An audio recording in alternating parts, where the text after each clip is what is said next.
Hello, welcome. My name is Al Segalla. I'm president of the Calaveras County Taxpayer Association, and our guest is Jon Coupal, president of the Howard Jarvis Taxpayers Association, and he's an old friend of our group. We've been here doing this for 5 years, and he was with us from the very beginning. And Jon is he had quite an experience in the movement of the Taxpayers Association in California. He's an attorney who successfully argued the term limits of Proposition 140 before the California Supreme Court and has been HJTA president since 1999. He is the principal author of Proposition 218, the Right to Vote on Taxes Act, which was approved by the voters in 1996. This law may have saved the CCWD customers from a huge rate increase if more than 50% of the voters are successful in the current protest letter drive. Unfortunately, they were not, but we made quite a showing. There was over 2,000 signatures. The effort is supported by the Calaveras County Taxpayer Association. Also, HJTA is suing the state to stop the fire tax. And Jon, so what do you think about what's going on today? Well, there's a lot going on. First of all, thank you very much, Al, for having me up here. It's always a pleasure to drive up the hill from the flatlands of Sacramento, and also a pleasure to get away from the capital environment where much damage is inflicted on California taxpayers. So it's, again, a pleasure to come up here to Calaveras County. There's a lot going on. Unfortunately, a lot of bad things that are going on for taxpayers right now. There are assaults on Proposition 13. There's the CAL FIRE tax, and of course there are threats to the initiative process itself. So let me just start with something that may be of specific interest to property owners here in Calaveras County, and that is the CAL FIRE tax. CAL FIRE tax was passed by the legislature at the urging of Governor Brown a couple of years ago, imposed as some sort of fee on all property owners in the CAL FIRE jurisdiction based on per habitable structure. So if you were in a CAL FIRE jurisdiction and you had a habitable structure, you would be charged $150 per habitable structure. This was wrong on a number of levels. First of all, this is clearly a tax, not a fee, because it's broad-based on everybody no matter what their susceptibility to fire danger is. For example, CAL FIRE has jurisdiction near Palm Springs, desert, which is never going to catch fire, and yet people still have to pay the CAL FIRE fee down there. And then, of course, one of the concerns that is on the minds of a lot of people, including rural fire protection districts, is that this CAL FIRE tax impinges on the ability of local fire districts to collect their own financing for services that they actually produce, which is very interesting. You wouldn't think that fire protection districts would join our lawsuit against CAL FIRE, but they have, and we've received a lot of support from local fire districts who are as angry about this tax as anybody else. What is the legal basis for our lawsuit? This was a tax, not a fee. It did not secure a 2/3 vote of each house of the California legislature, and that is a requirement before the state imposes a tax. It failed to get the 2/3 vote. Jerry Brown, when he signed the legislation, in his signing letter, Governor Brown acknowledged that this tax was of questionable legality, and what he wanted was the legislature to come back and fix it. Legislature never has. So right now there's a tax being imposed on many Calaveras County residents the legal authority for which the governor has already admitted is questionable. We had a court hearing just last week, Al.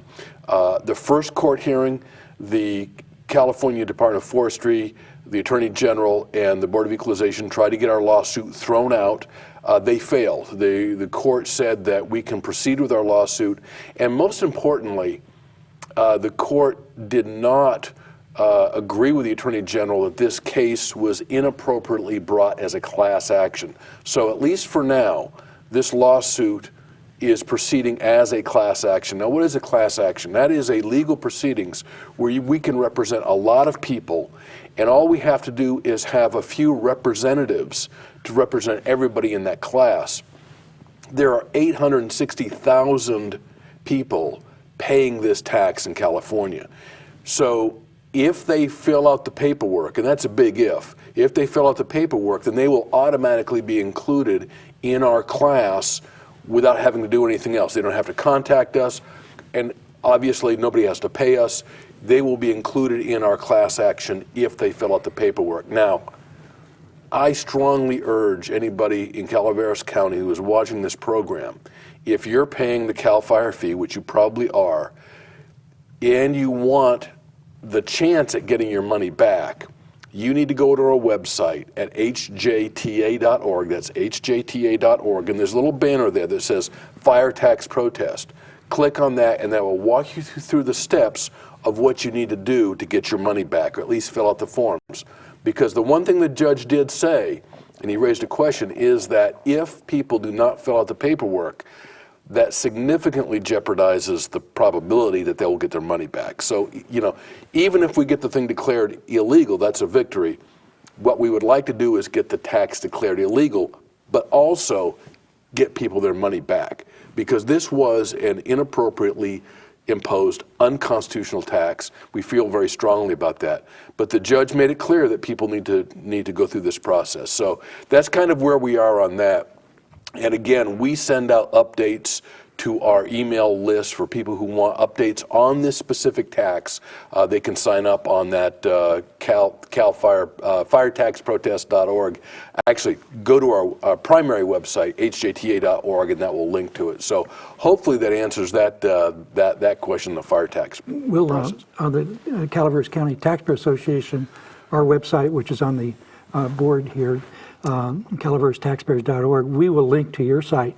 So if you forget Howard Jarvis, remember Calaveras, and you'll get to it. Yes, that's a good idea. And quite frankly, with all the local taxpayer groups with whom we work throughout the state of California, we like to link to everybody so we're all connected and we share information. I think that's a great way to proceed.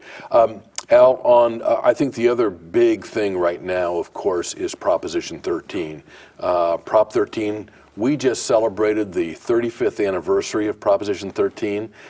It was 35 years ago this June that the voters, in what was really the beginning of the modern tax revolt movement, enacted Proposition 13 by a 2-to-1 margin.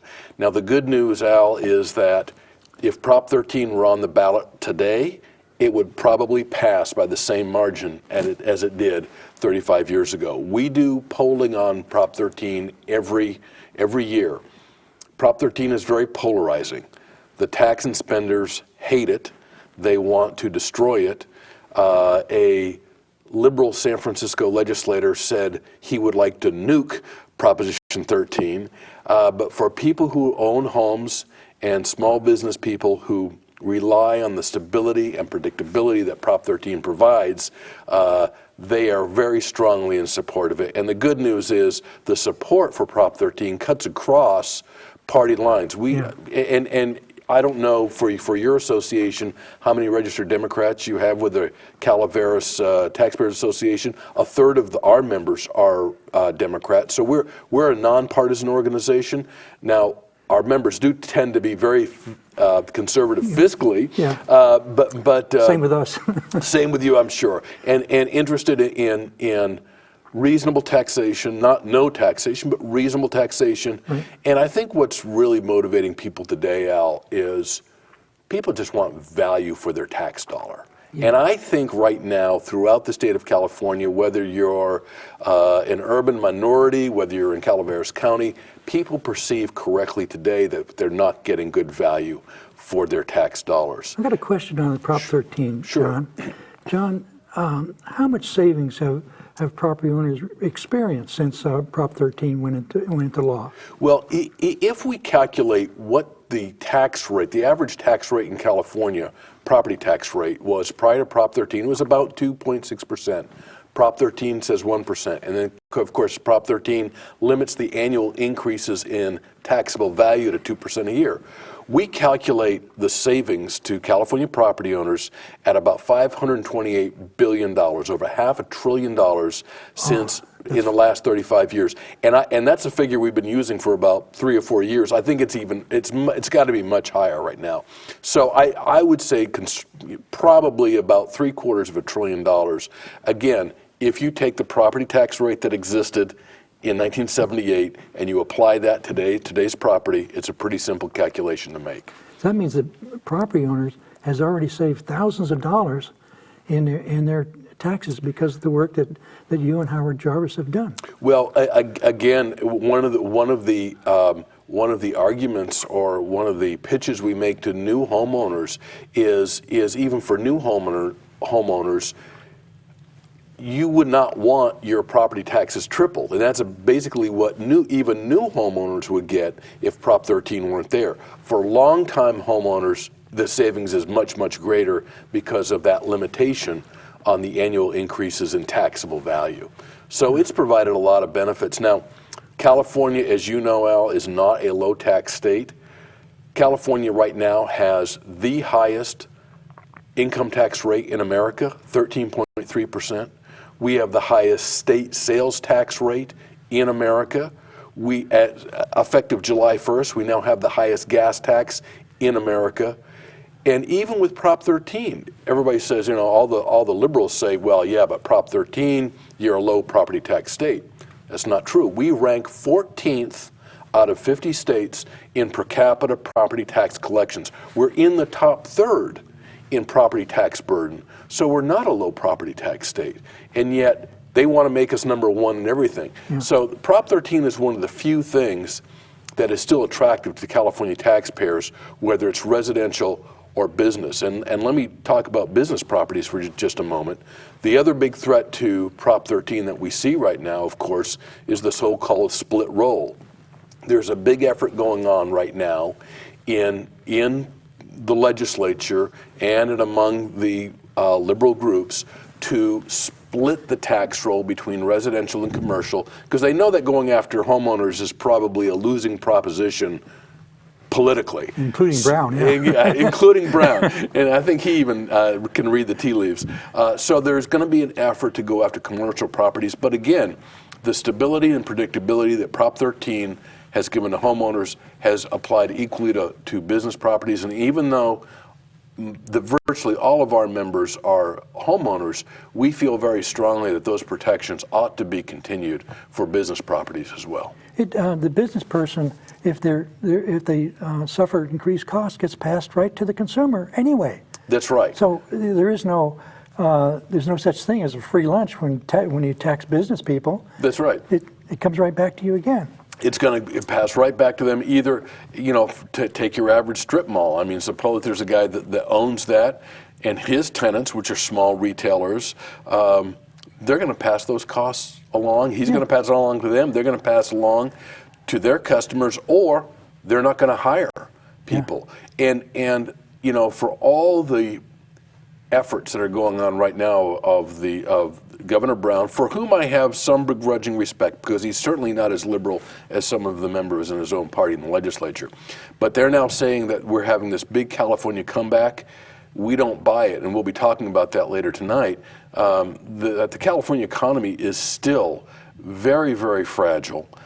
We still have one of the highest unemployment rates in the United States of America, and we are losing a lot of people out of the state of California, and that's a very troubling trend that we see a lot of businesses and high wealth individuals moving out. That seems to be connected to some real serious problems that not only California has, but also Detroit. Stockton would go bankrupt, Detroit is going bankrupt, and it seems like these policies of tax and spend are actually destroying our communities.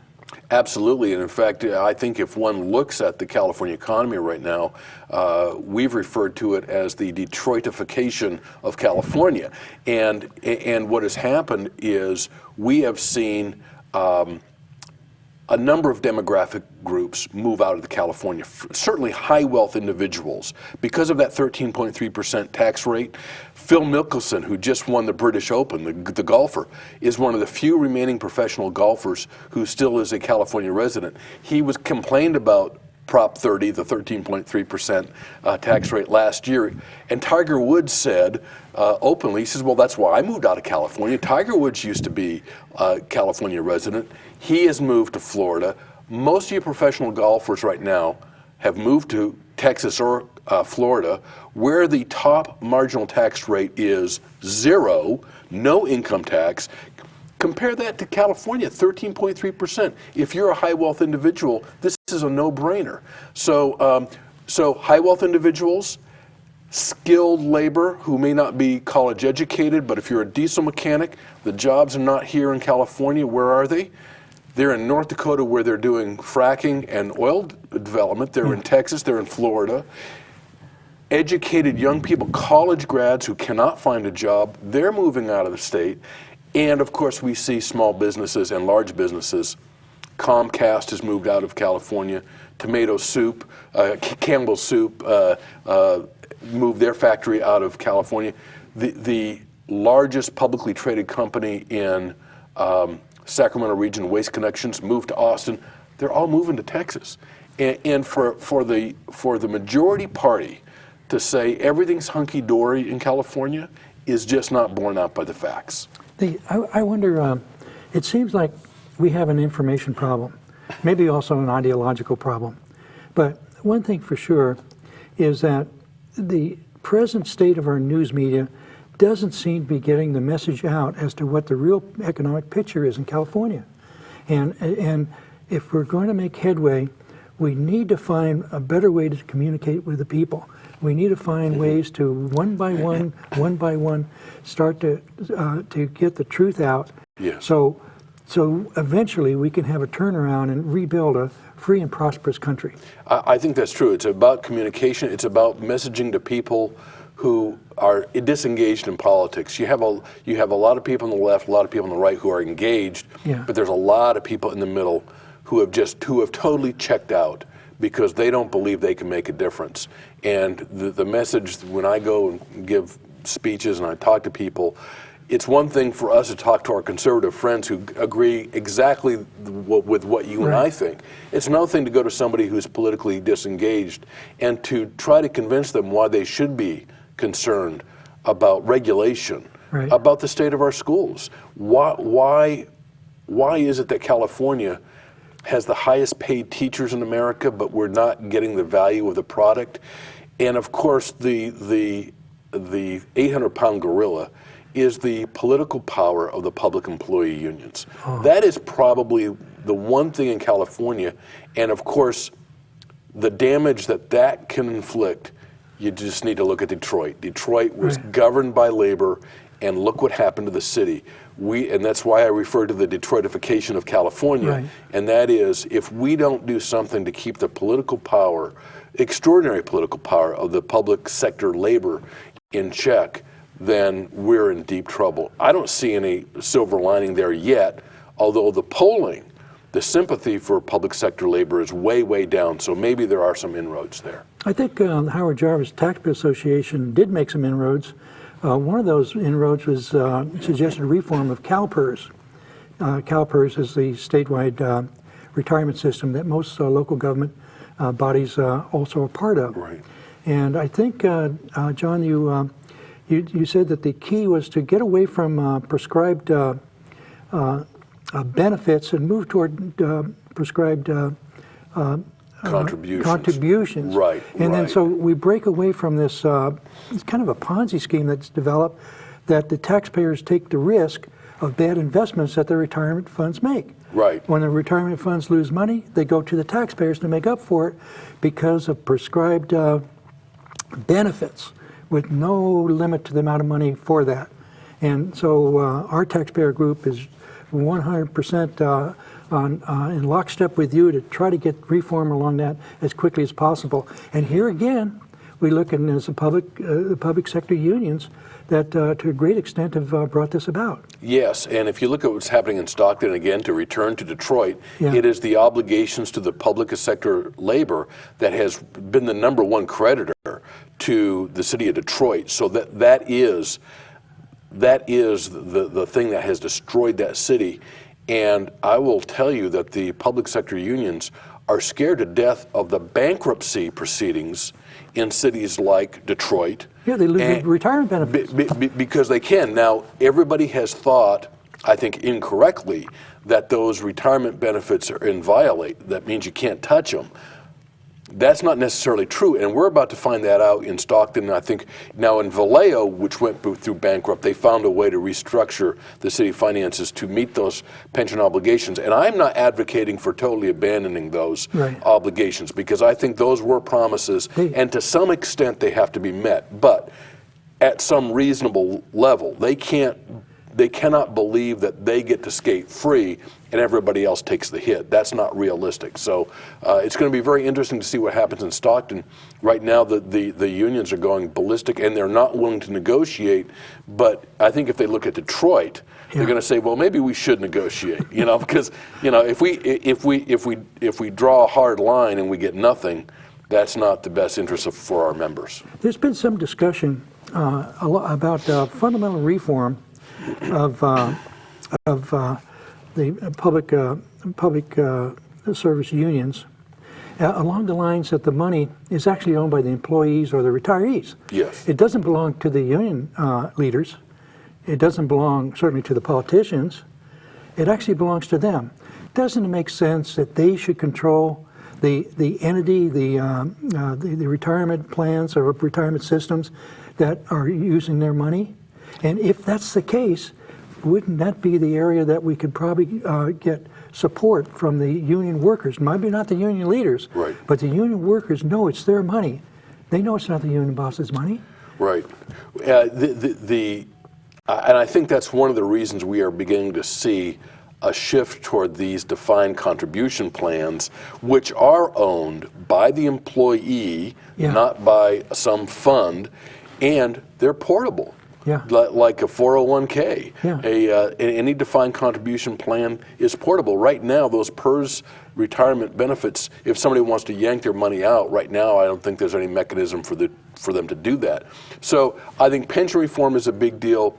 Some things that are going on in terms of taxpayers, what are the big taxpayer issues? Certainly pension reform is one of them. Yeah. But you and I know that 15 years ago, we could be talking about pension reform and people's eyes would glaze over. Right. Now, pension reform, because of the bankruptcies, has a higher degree of awareness among the general populace that it didn't have before, and I think that's a very good thing. The other thing that I think taxpayers really need to push, anything related to transparency, getting local governments and state governments to open their books. The Howard Jarvis Taxpayers Association is going to be involved in a number of projects to get government to open up their books. In fact, with pension benefits, we represented Marcia Fritz, who you know, yes, who was the big pension reform, and we sued 12 governmental entities and got them to disgorge all their information and when people found out what these people were making, they went ballistic. So I think sunshine is a great disinfectant, so we're going to be pushing transparency very heavily. Okay. What are the most important things on your mind? Well, as always, Proposition 13. That's the very reason for the existence of the Howard Jarvis Taxpayer Association is to defend Proposition 13. We defend it in the courts, we defend it in the legislature, and we defend it in the arena of public awareness, because so many homeowners today weren't even born when Prop 13 passed. So we have a pretty high hurdle in educating people. But the good news is, again, as I said, Prop 13 is is very popular. People have a general awareness that it helps save them on property taxes. They're not exactly sure how it works. So I think we need to explain to people how Prop 13 works, why it saves them money. The other thing, you know, we support candidates. The Jarvis Association is a nonprofit, but we have a related political action committee, and we do support candidates who promise to defend Proposition 13. And some good news that just happened, Andy Videk out of the 16th Senate District ran in a special election yesterday. Appears he's going to win. We'll wait to see all the votes counted. So we're going to continue to protect Prop 13, try to drive a stake through the heart of this fire fee, and of course also trying to derail high-speed rail, which is the biggest boondoggle in the history of the world. And so those are some major projects that we're working on. And I'm blessed, Al, to have a very good team. We have a number of staff people in Sacramento and some in Los Angeles. So we try to do right by the California taxpayers, and we'll hopefully continue for another 35 years. Well, not only are you doing right, you're successful. That helps too. That's the bottom line. That helps too. So the best friend the taxpayer has in California is the Howard Jarvis Taxpayer Association. Thank you. And we feel so glad to be promoting that group, the Calaveras County Taxpayer Association. We have so much in common. One of the things that we do that goes beyond Prop 13 is we're trying to bring about a freedom-friendly general plan. It sounds like an oxymoron, but we're hoping that we can make the general plan, which is going through an update process now, more respectful of property rights. Right. And we're working on that day by day. Yeah.